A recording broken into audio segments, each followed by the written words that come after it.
Ciao, I'm Dana. I'm the CEO and founder of the Rebel Success Company, and today I'm here to talk about the synergy of success. Now, when I think about success, when I think about synergy, I think thoughts, feelings, actions, dreams, results, all working in tandem, kind of like you have these rays of light bouncing and pinging off of mirrors with the circular nucleus right here that grows and expands until it's uncontainable. That kind of sounds like a really big mission. And when we think of polarity, of extending outward this far, it sounds really daunting, doesn't it? So before we really dig into that, before we dig into the physicality of faith that gets you to move to make it happen, I want to share a story with y'all. So I'm a mom of 5. I live out in Utah. My kids range in age from 3 to 13. And if you have toddlers or teenagers, you know how crazy life can be. So here we are getting ready for this talk, and I'm doing all the right things, right? I'm making sure the house is clean, the laundry is taken care of, the dishes are done, the trash is taken out, because I hate to leave a mess and I hate to come back to a mess, but I have 5 kids and my husband is in charge and I know I'm going to come back to a mess, right? So we're doing all the things that I know are just going to give me a sense of peace in the moment. And then we get to the packing part and my kids are like, can I get a plane ticket? Can I come? Why aren't you bringing me? What comes next? Can we read another story? And I'm like, guys, it's midnight. I have to get up at 6. We have to go to bed. And they're like, we're not tired. I'm like, it's midnight and I have to get up at 6 and we have to go to bed. And they're like, but how about another story? How about we watch a movie? The Amazing Race is on. I'm like, guys. And in that moment, I do the thing where I take a deep breath and I go, nah, nah, nah, nah, nah, nah, nah, nah, nah, nah. And my kids know exactly what that means because it's an emotional anchor. It's the shark game. All the lights go out, the headlamp goes on, I find them 3 times and they have to get into their beds and I have 5 minutes to do it. And you better believe that when I want to go to bed, I'm going to do it within 5 minutes and they're going to get in bed, right? But for them, that song brings a sense of joy, of giddiness. We go from the, I'm not tired, I don't want to do it, I can't do it, I'm not up for it, to this is fun, this is great. Okay, I get to get my energy out. And by the time I get in bed, I'm happy, I'm at peace. And so it's a very win-win situation, right?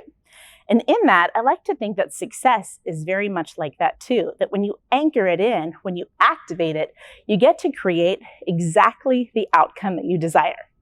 But here in this moment, I've got the kids tucked in, all 5 of them. It feels like an amazing feat. And they go flop into bed. It's almost 1 a.m, but I'm packed, the house is clean, I'm feeling good. And my husband looks at me and he goes, Dana, why haven't I heard your talk yet?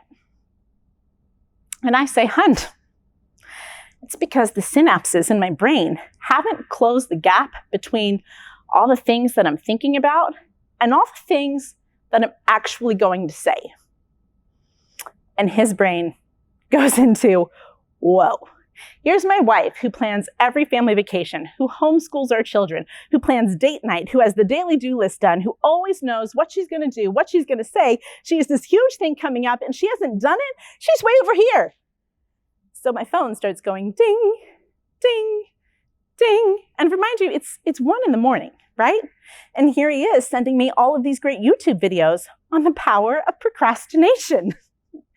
In his mind, I'm way over here in left field. And in my mind, I'm like, oh no, I have a whole night at a hotel to myself. No kids. No mom, mom, mom, mom, mom, every 22 seconds per millisecond. Like, it's crazy. So in my mind, my movement monster is going to kick in because I've created the space for it to like rise up out of its cave and do its thing where it moves mountains and gets things done. When you think about the synergy of success, I want you to think about that. I want you to think about the movement monster that's in you. Most of us kind of live in this little core space called our comfort zone. How many of y'all have a good, solid comfort zone, right? And way over here, when you have to stretch yourself to these limits, you're like, I dare you. I triple dog dare you. There's no way I'm going to do that. But in your heart and your mind, you're thinking, I really would like to buy that $3 million house. I really would like to build that orphanage in Uganda. I really would like to serve in this more powerful, better way. But gosh, it's so uncomfortable. When we think about success, we don't like to think about discomfort. we don't like to think about our gears having to move to create synergy. So in fact, I want you all to stand up right now. And now, you're gonna do a little fun chicken dance with me. Get your body flowing. Let's move it. How comfortable does this feel, y'all? All right, you can take a seat. In that moment, you just got your blood flowing through your body. Your heart just pumped oxygen. Your adrenaline might be rushing a little because it's uncomfortable, but you just awakened your brain to receiving success. You just awakened your body at a cellular level to creating success. Are you familiar with the law of attraction? Most people, when they think of the law of attraction, think of manifesting, think of calling it in. They've shown that the most powerful manifestors in the world, the ones who can just think it and receive it all the time, and you're like, whoa, how do they do that? It's because they feel with 1,000% conviction that the result that they're dreaming of, the thing that's going to happen, it's going to happen. It's going to happen or it's going to happen. They don't think it, they feel it. They feel it at a cellular level. It's like their whole body got on board with the thing that they said they were going to do. How do you do that? You awaken your movement monster. You have to create a scenario that forces you to move because success comes from movement. Synergy comes from movement. And in order to move, you have to think about these polarities that are not very comfortable. So imagine for a minute some really fun opposites. I'm going to call on you in a second. But we have winning versus losing, faith versus fear, leading versus following, heat versus cold. What else do you got? Light and dark. Any others that come to mind? High and low. Fast and slow, right? We have all of these different extremes. And in order to reach our fullness of potential, in order to live in a state of synergy, in order to live in a state of success, we have to ask ourselves to be the ray of light that pings back and forth between these two things. That doesn't sound like really fun, does it? Have you guys ever been to a Nordic bathhouse? The Nordic bathhouse, you get to do two really fun things. One is you jump into a giant bin of ice cold water that's 40 degrees and you chillax for 20 minutes. Does that sound really fun? You're like shivering, you're cold, it's hard, it's exhausting, it's difficult. So why would you do it?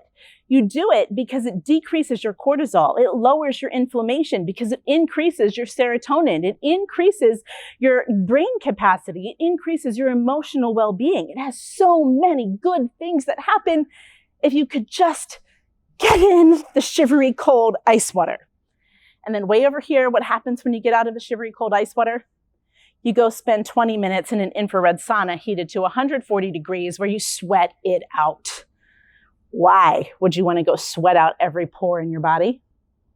This is literally the physicality of your faith right here, the physicality of your conviction being tested. You do it for the exact same reasons that you get in the ice water, because it causes your heart to race, your blood rushes to protect your vital organs. In doing that, you're saying, let's freeze the fat, let's burn the fat. You're saying, let's release the toxins, let's release the negativity, let's lower the inflammation, let's protect the good and let the bad out at a very physical, cellular level. Now think about that as it relates to your own life, to your own dreams, to your own visions, to your own passions right now. Think about it as it relates to each one of you choosing to speak on a stage today. I like to think of the comfort zone as the sweet little spot of, I'm going to give a talk. It's going to be so great. It's going to be epic. It's going to be fun. And also, I gave the talk. It was so wonderful. #1 viewed talk in the world. Really, over here, we have I have to plan the talk and I have to give the talk. And those are your elements of discomfort. But what did you do to give the talk? What did you do to reach millions with your message? You signed up to give the talk. So if you think about pushing yourself into a boundary, pushing yourself into an extreme, the same thing can happen when you choose to awaken your movement monster, the thing that makes you do the thing.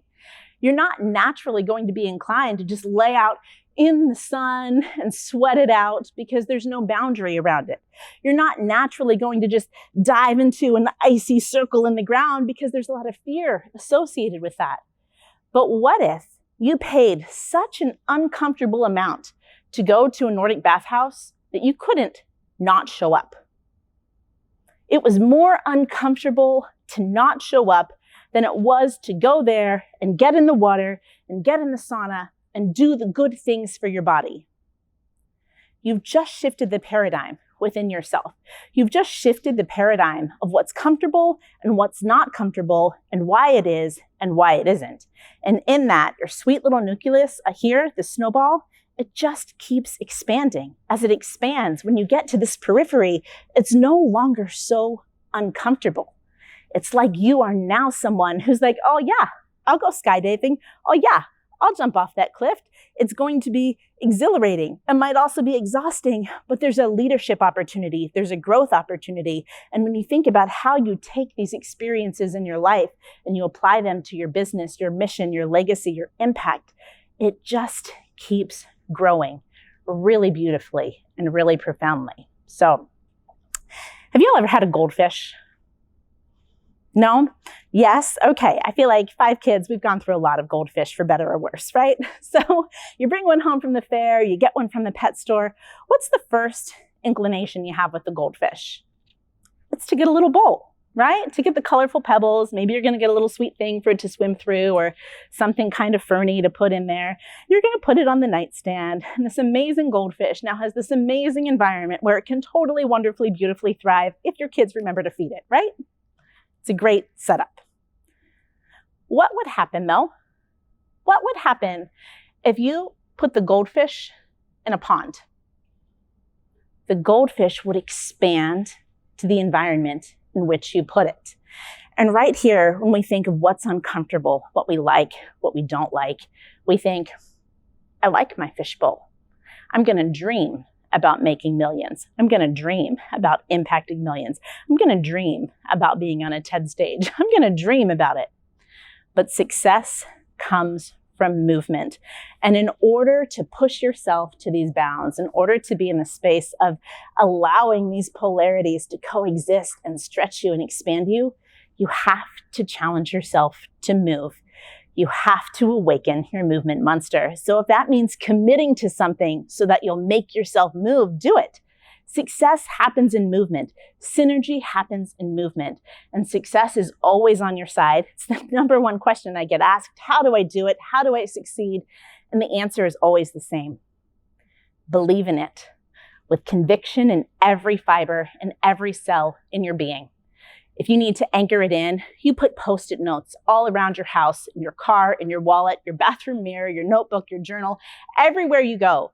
Post-it notes that remind you of your why. It becomes a very visceral and visible thing that you intentionally put in front of you. You say out loud, you repeat it, you believe in it, you literally get your body on board with the things that you're doing because you can't manifest it if you're not moving. If you're not moving your vibrational energy to creating the outcome that you desire. And that's the second thing. You move. You awaken your movement monster. You have to bring your cells on board and then put them into action. So if you can dream it, you can do it. You simply need to move. Thank you all so much for being here today. I know there's some fun contact info if you guys would like to stay in touch. And you've been a super inspiration today. A presto.